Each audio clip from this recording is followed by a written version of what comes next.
Maganda po yung rent to own kaysa mangupahan. Unang-unang lupa talaga kasi for investment dahil tumataas din siya. New day, new house. Andito na naman tayo ngayon sa ating bagong unit owner na si Ma'am Lindsay and Sir Alvin. Yan, si Ma'am Lindsay and si Sir Alvin. So, Ma'am and Sir, ask ko lang po, ano po yung naisip niyo at bakit niyo po naisipan na kumuha na po na talaga ng sariling bahay niyo? Kasi po mahal pong maganda po yung rent to own kaysa mangupahan. Yeah. So, ano po yung mapapayo niyo naman po sa mga nangangarap po like you, the couples po na gusto mag-start ng family?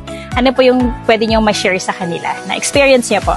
Po as dalagat binata pa kayo, tapos kung yung may work naman kayo, then avail nyo naman kumuha ng bahay, then pasok naman sa budget nyo, why not kumuha na lang kayo? Kasi mas maganda yung mag-rent to own ka, magkaroon ka ng sariling unang-unang lupa talaga. Kasi for investment, dahil tumataas din siya as years goes by. Yes. Tama po. Actually po, for info lang, itong bahay na to, dati po nag-start, I think around nag-start siguro 7K. Yung unang binuksan po namin, 7,000 lang. So, imagine po ang bilis pa lang, 10K na.